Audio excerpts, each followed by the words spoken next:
다가 네. 오늘 뭐 신라젠 얘기를 안 할 수가 없는데 일단 신라젠 같은 경우 아까 말씀하셨던 대로 시장 검색어 1위에 올라와 있어요. 네. 요는 뭐냐면은 미국에서 이제 팩스백 임상 실험을 DMC에서 임상 실험 중단을 네. 권고받았다. 그리고 이거에 대해서 이제 FDA 보고를 할 예정인데 네. 결국은 여러분들이 신라젠을 매수를 했던 이유는 뭐냐면 당연하겠지만은 팩사백 하나예요. 팩사백이죠. 거기에 이제 꿈과 희망을 실었던 건데 네. 지금 오늘 점하한가예요. 점하한가고 이제 빠져나오지도 못하는데 네. 어제도 드린 말씀이고 제가 뭐 몇 달 동안 계속 제약바이오를 나쁘게 말씀드릴 수밖에 없는 게 이런 식으로 한 종목이 죽으면은 다른 종목들도 다 동반에 하락할 수밖에 없거든요. 아무래도 그쵸. 투심이 안 좋아할 수밖에 없고 예전에 오랫동안 이제 주식을 하셔서 초창기에 제약바이오가 올라오고 힘있게 올라오던 시절을 생각해보면 한미약품도 물론 있지만은 네네. 본격적으로 시작했던 게 결국 셀트리온, 뭐 신라젠 이런 이름만 들으면 알만한 그렇죠. 종목들이 올라왔는데 네. 특히 신라젠 같은 경우는 상징적인 의미가 크단 말이에요. 얘는 적자가 시뻘건는데도 사람들은 처음에는 이제 어땠냐면은 제가 이제 돌이켜 생각해 보면은 네. 신라젠 초창기 이제 한창 올라가던 이 시기에 몇 년 전 얘기죠. 벌써 한 3년 가까이 된 얘기인데 그렇죠. 이 시기만 해도 작년에도 마찬가지고 한창 올라가던 그 시기만 해도 네. 올라갈 때 이거를 예를 들어서 시뻘건 재무제표를 보면서 사는 걸 겁내했던 사람들이 많았단 말이에요. 근데 문제는 뭐냐면은 올라갔다는 거예요. 네. 재무제표가 좋던 안 좋던 그냥 올라가니까 어느 순간부터는 재무제표를 안 봐도 되는 영역이었구나. 제약바이오는 이런 고정관념이 생기는 거예요. 그 다음부터는 뭐 보지도 않아요.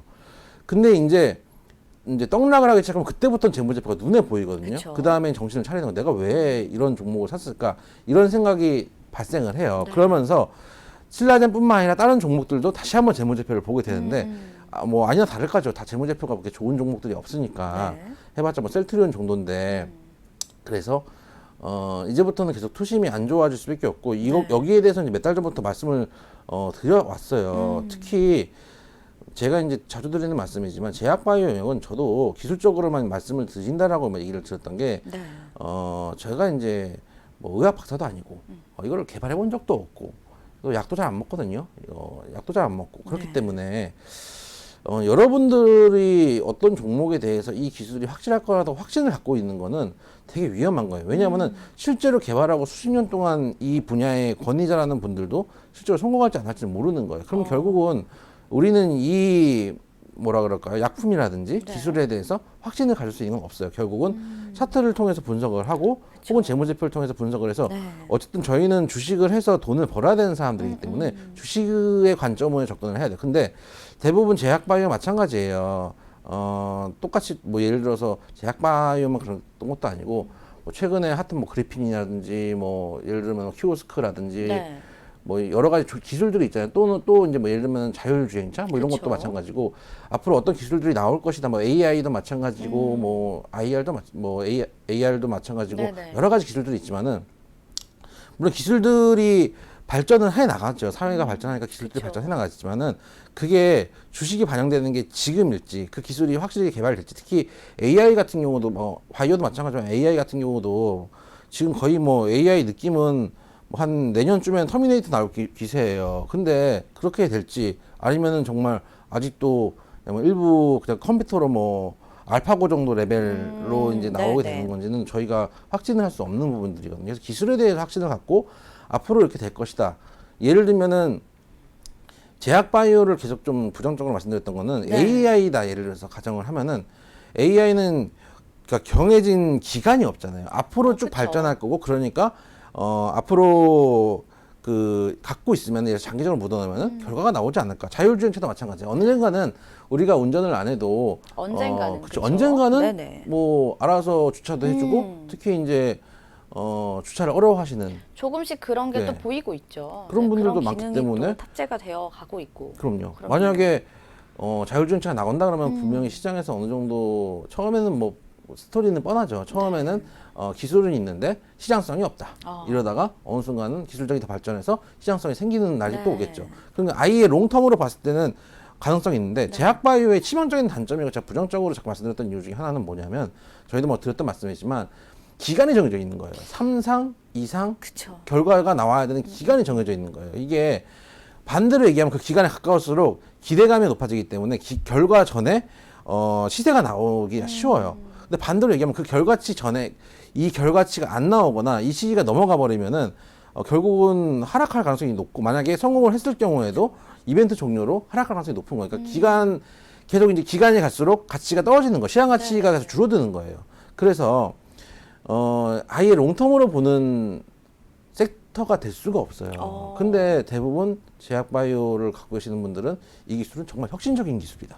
이 기술은 뭐 앞으로 미래를 바꿀 수 있는 기술이다. 물론 그런 항암제들이 나온다면은 이제 펩사이드 같은 면역 항암제가 나와가지고 정말로 뭐 간암 같은 게 완치가 쉽게 된다. 이러면은 물론 혁신이 되겠지만은 전에도 말씀드렸지만 유한양행을 보시면은 예를 들어서 조 단위의 수출을 해도 갭상선을 세게 떴다가 음봉이 나오잖아요. 결국 우리는 좋은 기술을 갖고 있는 회사를 사는 게 아니고 주식을 해서 돈을 벌어야 된다는 취지를 잊으시면 안 된다라고 좀 말씀을 드리고 싶어요. 그래서 네. 물론 신라젠도 마찬가지고 한번 빠진 다음에 또 올라오는 반등은 주겠죠. 네. 근데 글쎄요, 쉽진 않을 것 같아요. 오랜만에 그거 한번 볼까요? 코롱, 저희가 좀 잊어버리고 있던 종목인데 코롱 생명과학을 네. 보면은 앞으로 어떻게 될 거냐고 물어보신다면은 신라젠하고 코롱 생명과학을 비교를 할 수밖에 없죠. 예를 들어서 코롱 생명과학도 한번 점화가 나오고 네. 그 다음에 돌다가 한 번은 반등을 줬어요. 이렇게 윗꼬리가 한 번 나왔지만은 한 번은 이제 빠져나가는 구간이 나오거든요. 그 다음에 꿈과 희망을 가지면 거기에 더 맞게 돼 있어요. 근데 이런 경우들이 그러니까 거의 뭐 교과서적인 얘기예요. 한 번 반등 주고 네. 그다음에 죽는 게 교과서적인 얘기인데 신라젠도 만약에 하한가가 풀리면 이런 가능성이 있어요. 근데 신라젠과 코롱은 좀 달라요. 그러니까 코롱은 일단은 대기업 계열사이기 때문에 뭔가 믿고 비비는 구석들이 좀 있는데 거기에 비해 가지고 신라젠 같은 경우는 좀 비빌 구석이 좀 적은 것들이 확실해요. 그래서 그러니까 떨어지는 각도가 코롱 생명과학이나 티슈진 뭐 정리됐지만 그거보다 각도가 더 가파를 가능성이 높아요. 그렇기 때문에 네네네.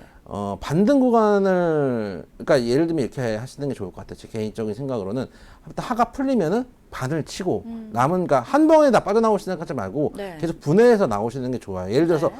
풀렸는데 더 빠졌어요. 그 다음에 반등을 줬어요. 근데 처음에 그 가격보다 나중에 반등된 가격이 더 낮을 수도 있어요. 그쵸. 그렇기 때문에 그런 것들을 감안하셔가지고 대응을 좀 해주셔야 되겠다. 그리고 제약바이오 갖고 계시는 분들도 마찬가지. 어제도 같은 말씀드렸는데 어제 제약바이오가 좀 많이 움직였잖아요. 네. 어제도 말씀드렸어요. 제약바이오 움직일 때 빠져나오시고 비중 줄이시라고 말씀드렸었잖아요. 그쵸. 그러니까 이게 앞으로 좋은 뉴스가 나올 수도 있지만 지금 시장이 안 좋은 상태에서 좋은 뉴스는 시장에 많이 반영이 안 되고 네네. 나쁜 뉴스만 반영될 가능성이 높아요.